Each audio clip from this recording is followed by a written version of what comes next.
সংসারে সকলে উঁচুতে উঠতে চায়, কেউ নত হতে চায় না। সবাই এটা মনে করে যে নত হওয়ার অর্থ হলো তাদের আত্মসম্মান এবং অহংবোধের বিরুদ্ধাচরণ করা। তাদের মনে হয় যে যদি আমরা নত হই, সংসার আমাদের দুর্বল মনে করবে, তাদের শৌর্য এবং তাদের ব্যক্তিত্বের অপমান হবে। কিন্তু এটা কি সত্যি? প্রত্যেকবার নত হওয়ার অর্থ কি সম্মানহানি হওয়া? কখনোই নয়। আপনি নিজের জীবনকেই দেখে নিন। আপনার কোনো অমূল্য জিনিস যদি নিচে পড়ে যায় তাহলে তাকে কিভাবে তোলেন? সেই বস্তুকে তোলার জন্য আপনাকে নত হতেই হবে।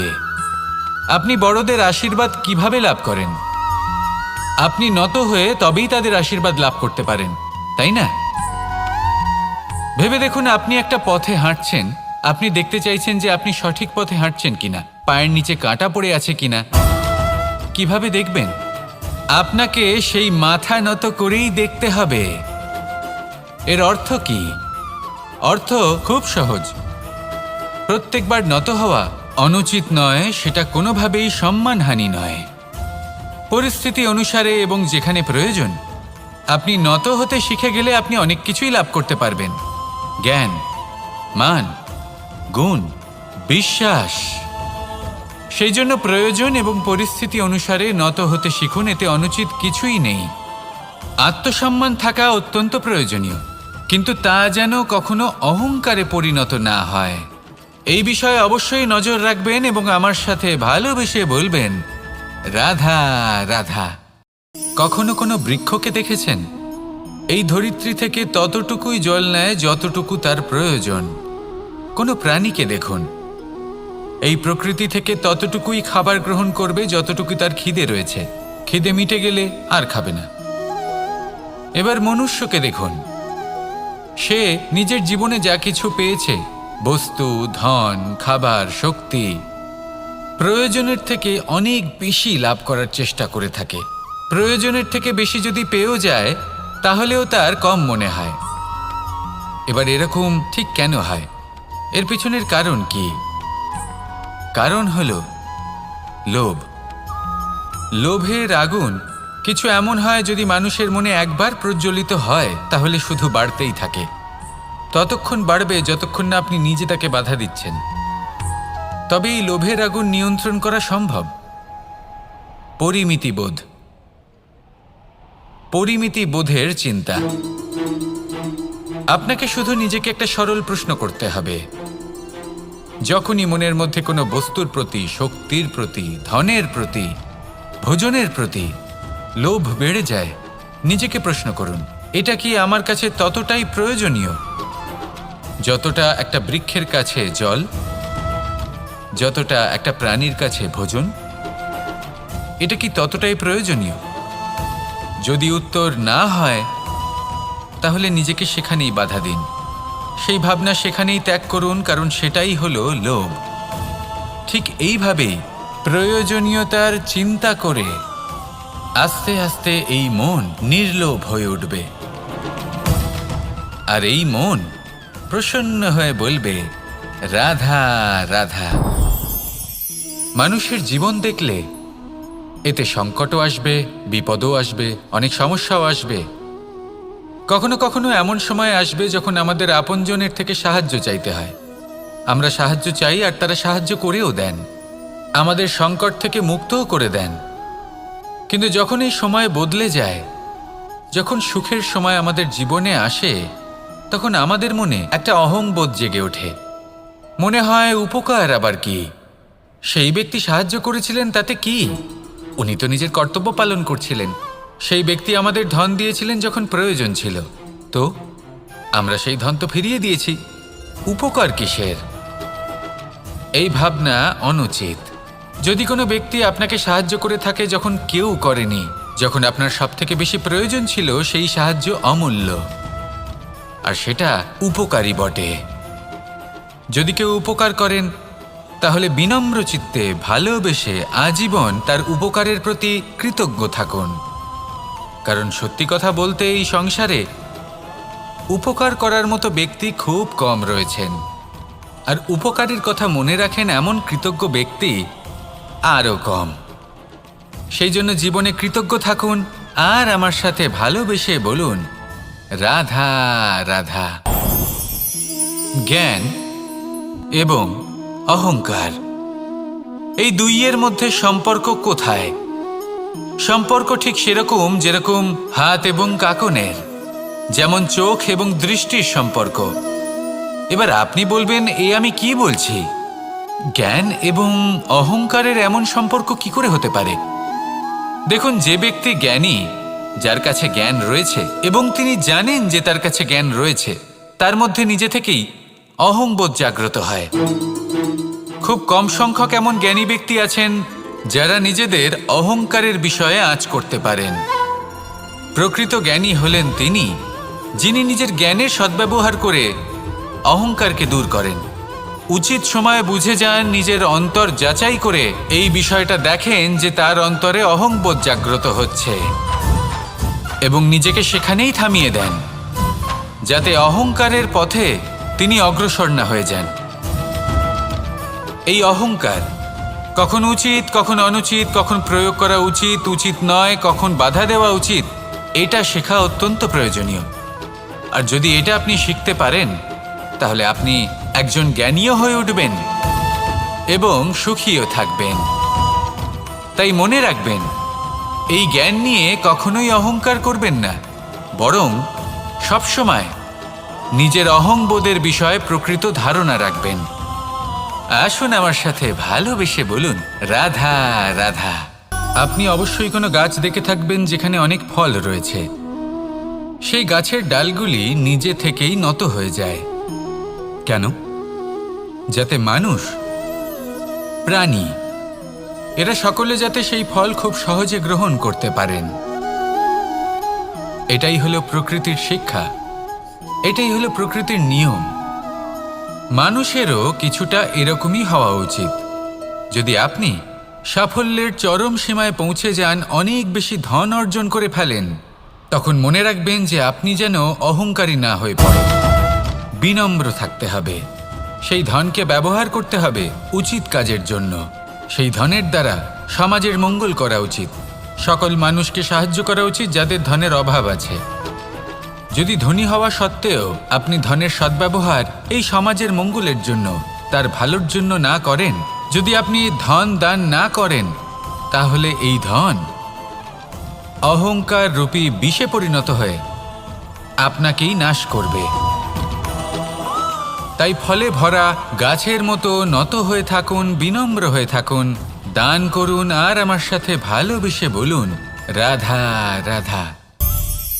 যদি আমি স্থির করি, যদি নিশ্চিত করি একটা মূর্তি গড়ে তুলব, আর কিছুক্ষণ সেই কাজটা করে আবার কিছুক্ষণ পরে বন্ধ করে দিই, আবার কিছুক্ষণের জন্য কাজটা করে আবার সেই কাজ বন্ধ করে দিই, আবার কিছুক্ষণের জন্য কাজটা করে বলি ক্লান্ত লাগছে, কিছুক্ষণের জন্য বিশ্রাম নিয়ে নিই, যদি এইভাবে আমি কাজটা করি, তাহলে কি এই কাজ উচিত সময় এবং উচিতভাবে সম্পন্ন হবে?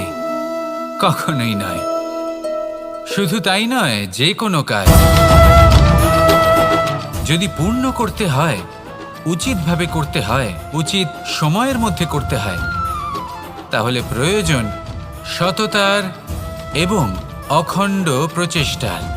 সততা ছাড়া আপনি যে কাজই করুন না কেন, উচিত সময় তা সম্পূর্ণ হবে না, আর মনোবাঞ্ছিত ফল আপনি কখনোই পাবেন না। তাই যে কাজই আরম্ভ করুন না কেন, সততার সাথে এবং অখণ্ড প্রচেষ্টার সাথে করুন। তখনই কর্ম এবং তখনই এই জীবন সফল হবে এবং এই মন প্রসন্ন হয়ে বলবে রাধা রাধা। বিন্দু বিন্দু জলেই সাগর নির্মাণ হয়। এবার এই কথা আমরা সকলে জানি। আপনি কি এই কথাটা জানেন যে ছোট ছোট সুখের দ্বারাই বড় সুখ লাভ করা যায়? একজন বাবাকে দেখুন, সন্তানের জন্ম থেকে তার যুবক হওয়া পর্যন্ত তার সাথে ছোট ছোট সুখ যাপন করেন। এই ছোট ছোট সুখগুলি তাদের প্রেমের সম্পর্কে গভীরতা নিয়ে আসে এবং প্রেমের এই গভীরতা তাদের জীবনে বড় সুখ নিয়ে আসে। এটা ঠিক সেই রকম যেরকম বিশাল এক সমুদ্রে, গভীর এক সমুদ্রে অমূল্য রত্ন খুঁজে পাওয়া যায়। এটাও ঠিক সেই রকমই। সেই জন্য জীবনে বড় বড় সুখের খোঁজ করতে গিয়ে সময় নষ্ট করবেন না। এই যে ছোট ছোট সুখ আছে, এগুলোকে যাপন করা শুরু করুন, এগুলোর আনন্দ লাভ করুন, এগুলো নিয়ে উৎসব পালন করুন, প্রেমের গভীরতা বুঝুন আর এই গভীর প্রেমে মন নিমজ্জিত করুন। তারপরে দেখুন এই মন আর এই জীবন সুপ্রসন্ন হয়ে বলবে, রাধা রাধা। কথায় আছে, অন্ধকারে প্রদীপ প্রজ্বলিত করলে চতুর্দিক আলোকিত হয়। কিন্তু যদি এই প্রদীপ আমি সূর্যের আলোর সম্মুখে সকালবেলায় প্রজ্বলিত করে রেখে দিই, তাহলে কি হবে? আপনি বলবেন যে এটা করে তো কোনো লাভই হলো না। সূর্যের প্রকাশের সামনে এই প্রদীপ আসলে কিছুই নয়। এবার এই চিন্তা ভাবনা প্রত্যেক দিন করতে হবে, আর একটা অমূল্য শিক্ষা পেতে হবে। মনে করুন যে আপনি মহাপুরুষের সামনে বসে আছেন, কোনো মহাজ্ঞানীর সামনে, তাহলে সেই ব্যক্তির সামনে নিজের জ্ঞানের প্রদীপ প্রজ্বলিত করবেন না, নীরব থাকুন আর সেই ব্যক্তির সূর্যের প্রকাশের মতো জ্ঞান প্রাপ্ত করুন। যতটা পারবেন জ্ঞান লাভ করুন। যদি এমন কোনো সময়, এমন কোনো স্থানে আপনি আছেন যেখানে চতুর্দিক অন্ধকার, কারোর কাছেই জ্ঞান নেই, সেখানে নিজের জ্ঞানের প্রদীপ প্রজ্বলিত করুন। এমন করলে দুদিক থেকেই আপনার লাভ হবে। আপনার জ্ঞান প্রাপ্তিও হবে আর জ্ঞানের সঠিক প্রয়োগও করতে পারবেন। আর এই মন প্রসন্ন হয়ে বলবে, রাধা রাধা।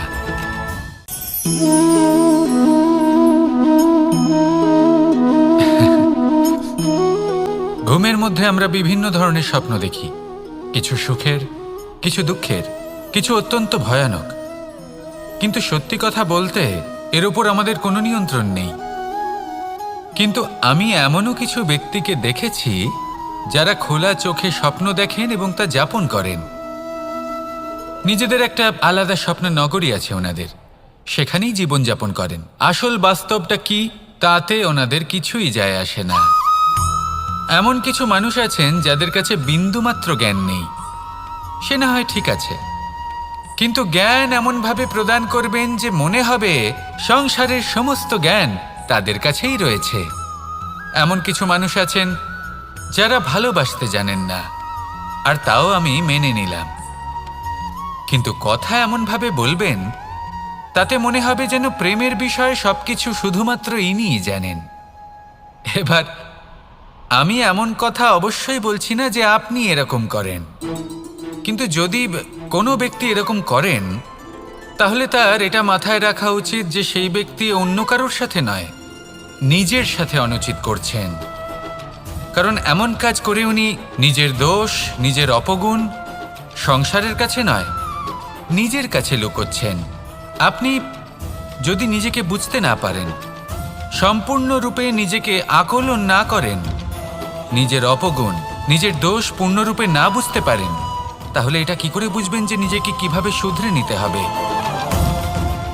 আপনাকে নিজের সত্য স্বীকার করতেই হবে, তারপরেই আপনি নিজেকে পরিবর্তন করতে পারবেন। তাহলে স্বপ্নে নয়, বাস্তবে বাঁচুন, আনন্দে বাঁচুন, আর আমার সাথে ভালোবেসে বলুন, রাধা রাধা। আমি রথে যাত্রা করি, তাতে বারবার পথে থামি আর দেখি যে আমি অনুচিত দিকে যাচ্ছি না তো, আমি উচিত পথেই যাচ্ছি তো। কারণটা কি? কারণ হলো যাতে আমি পথভ্রষ্ট না হয়ে যাই। জীবনযাত্রাতেও এটাই প্রয়োজন। জীবনযাত্রায় ভোগবিলাসের পথে হারিয়ে যাওয়া খুব সহজ। বারবার থেমে আপনাকে দেখতে হবে, নিজেকে কিছু প্রশ্ন করতে হবে। আমি কি আজ সেই কর্মই করছি যেটা আমি করতে চেয়েছিলাম? আমি কি আজ সেই জীবন যাপন করছি যেমন আমি যাপন করতে চেয়েছিলাম? যদি এই প্রশ্নগুলোর উত্তর হ্যাঁ হয় তাহলে এগোতে থাকুন, নয়তো থেমে যান এবং বিচরণ করুন। মনে রাখবেন, এই সংসার অত্যন্ত জটিল আর এতে হারিয়ে যাওয়া অত্যন্ত সরল। সেই জন্য নিজে থেকে বারবার থামা এবং জীবন চিন্তন করা অত্যন্ত আবশ্যক। তাহলে সেটাই করুন আর আমার সাথে ভালোবেসে বলুন, রাধা রাধা। এই সংসারে জয়লাভ করার জন্য, সাফল্য লাভের জন্য শক্তি, ধৈর্য, সাহস, মিত্রদের সঙ্গ, এই সব ছাড়া আর কি আছে যা অত্যন্ত প্রয়োজনীয়? বিশ্বাস। সত্যি কথা বলতে এই বিশ্বাস অত্যন্ত অমূল্য, কিন্তু এটা দুদিক খোলা তলোয়ারের মতো। এটা আপনাকে বলশালীও করে তুলতে পারে, শক্তিশালীও করে তুলতে পারে, আবার দুর্বলও করে তুলতে পারে। কিভাবে? যদি আপনি শুধুমাত্র অন্যের উপরে বিশ্বাস করেন যে ওনারা সবাই আমাকে সামলে নেবেন, আপনার বিশ্বাস শুধুমাত্র অন্যের উপর, আর সেই বিশ্বাসের ভিত্তিতে আপনি কর্ম করেন, তাহলে আপনি দুর্বলই হয়ে উঠবেন। কিন্তু এই বিশ্বাস যদি আপনি নিজের উপর রাখেন যে যাই হয়ে যাক না কেন, আমি নিজেকে ঠিক সামলে নেব, আমি আমার পথ বানিয়ে নেব, সব বিপদের সম্মুখীন আমি নিজে হব এবং জীবনে সামনে এগোতে থাকব, তাহলে এই বিশ্বাস আপনাকে বলশালী করবে। এবার সিদ্ধান্ত আপনার যে আপনি কি চান। এই বিশ্বাস আপনাকে বলশালী করবে নাকি দুর্বল? ভেবে দেখুন, আর আমার সাথে ভালোবেসে বলুন রাধা রাধা। এই সংসারে সব থেকে বেশি কঠোর এবং বলশালী ধাতু হলো লৌহ, অর্থাৎ লোহা। হয়তো সেই জন্যই সকল অস্ত্র, সকল শস্ত্র, সকল বাহন যখনই এদের নির্মাণ হয় তখন সব থেকে বেশি ব্যবহার এই লোহাকে করা হয়। এবার এই লোহার একটা বিশেষ গুণ রয়েছে, সেটা এটাই যে লোহাকে আপনি অন্য কোনো ধাতু দিয়ে কাটতে পারবেন না। লোহা দ্বারাই লোহাকে কাটা সম্ভব। এবার এটা কিভাবে সম্ভব? যে লোহাকে কাটতে হবে তাকে গরম করা হয়, যে লোহা দ্বারা কাটতে হবে সেটাকে ঠান্ডা রাখতে হয়, অর্থাৎ ঠান্ডা লোহা দ্বারা গরম লোহা কাটা হয়। এবার এই যুক্তি, তার প্রয়োগ আমাদের জীবনেও করা যেতে পারে। যদি আপনার কাছে শক্তি থাকে, যদি আপনি বুদ্ধিমান হন, আর যদি আপনার মন স্থির হয়, শান্ত হয়, তাহলে এই সংসারকে আপনি বদলাতে পারবেন। কিন্তু যদি আপনি শক্তিশালী হন, বুদ্ধিমান হন, কিন্তু আপনার মন অস্থির হয়, আপনার মন স্থির না থাকে, কথায় কথায় আপনি রেগে যান, তাহলে আপনি কখনোই সংসার বদলাতে পারবেন না। যদি পরিস্থিতিকে নিজের মতো গড়ে নিতে হয়, তাহলে ধৈর্য, সংযম এবং স্থিরতার শীতলতাকে আপন করে নিতে হবে। আসুন আমার সাথে ভালোবেসে বলুন রাধা রাধা। সঙ্গীত হলো আমার অত্যন্ত প্রিয়। আমার বাঁশির সুর আমার মনের শান্তি এবং ভালোবাসার প্রতীক। সেই জন্য যে ব্যক্তি আমার বাঁশির সুর শোনেন, তিনিও সেই শান্তি এবং ভালোবাসা অনুভব করতে পারেন। শুধু এটাই তো শিখতে হবে। আমরা জীবনে যখনই কোনো কর্ম করি, তখন মনের মধ্যে ইতিবাচক বোধ থাকা উচিত, মনে ভালোবাসা থাকা উচিত। এটা হলো অত্যন্ত গুরুত্বপূর্ণ। যদি আপনার মনের ভেতরে ঘৃণা, বিদ্বেষ, ক্রোধ, ঈর্ষা এইসব বোধ থাকে এবং আপনি কোনো কর্ম করেন, তাহলে আপনি এই আবেগগুলোই সংসারে ছড়িয়ে দেবেন। আপনার আশেপাশের মানুষজন এই বোধ অনুভব করবেন, এগুলোই অনুসরণ করবেন, আর এই সব আবেগই আপনি আশেপাশে দেখতে পাবেন। তার বদলে যদি মনের মধ্যে ভালোবাসা থাকে, ইতিবাচক বোধ থাকে, সত্যের প্রতি শ্রদ্ধা এবং করুণা থাকে, তাহলে এই সকল আবেগ আপনি সংসারের মধ্যে ছড়িয়ে দেবেন, আর সেটাও মানুষ অনুভব করবেন এবং এগুলো অনুসরণ করবেন। আপনার আশেপাশে আপনি কোন আবেগ দেখতে চান, সেই নির্বাচন আপনারই। আপাতত আসুন আর আমার সাথে ভালোবেসে বলুন রাধা রাধা। আমরা সবাই এই সংসারে সূর্যের মতো হয়ে উঠতে চাই, সূর্যের মতো তেজস্বী, প্রকাশময়, যশস্বী। সূর্যের মধ্যে এতটাই তেজ থাকে যে সবাই তার সামনে নত হয়ে থাকে। সেই কারণেই সূর্যকে যশদানের গ্রহ বলা হয়। আমরা সবাই সূর্যের মতো উজ্জ্বল হতে চাই, কিন্তু তার জন্য সূর্যকে প্রত্যেক দিন জ্বলতে হয়। এই সংসারে শুভ ভাব, পবিত্রতা নিয়ে আসার জন্য, প্রকাশ ছড়িয়ে দেওয়ার জন্য সূর্যকে প্রত্যেক দিন অস্তও যেতে হয়, আবার উদিতও হতে হয়, প্রত্যেক দিন জ্বলতে হয়। সূর্য একদিনের জন্য অবকাশ লাভ করেন না। আর যদি অবকাশ পেতেন তাহলে সূর্যকে আর সূর্য বলা হতো না, তাই না? সেই জন্য আপনি যদি সূর্যের মতো হয়ে উঠতে চান, সেই রকম উজ্জ্বল হতে চান, তেজস্বী হতে চান, তাহলে সূর্যের মতো জ্বলতে হবে, অর্থাৎ অগাধ পরিশ্রম করতে হবে। আসুন আমার সাথে ভালোবেসে বলুন, রাধা রাধা। আমরা জীবনে চলতে চাই, সামনে এগোতে চাই, কিন্তু কখনো কখনো এমন হয় যে আমরা আমাদের লক্ষ্য দেখতেই পাই না। আমরা চিন্তিত হয়ে পড়ি, ব্যতীত হয়ে পড়ি, আমরা কিছু বুঝতেই পারি না, এই মন অশান্ত হয়ে যায়। কিন্তু যদি আপনি থেমে যান, তাহলে নিজের পথ এবং নিজের লক্ষ্য থেকে সরে যাবেন। সেই জন্য চলতে থাকুন, থামবেন না। যতদূর পারবেন চলতে থাকুন, যতদূর দৃষ্টি যাচ্ছে চলতে থাকুন। তারপরেই দেখবেন পরবর্তী পথ আপনা থেকেই আপনার সামনে আসবে। কারণ আপনার দৃষ্টির সীমা থাকতেই পারে, দৃষ্টিভঙ্গির সীমা নেই। আপনার পথের সীমারেখা থাকতেই পারে, কিন্তু সেই পথে চলার সাহসের সীমা নেই। সেই জন্য নিজেকে অসীমিত করে তুলুন। এই সীমারেখা আপনা থেকেই দূর হয়ে যাবে, লক্ষ্য নিজে থেকেই দেখতে পাবেন, আর এই মন সুপ্রসন্ন হয়ে বলবে, রাধা রাধা।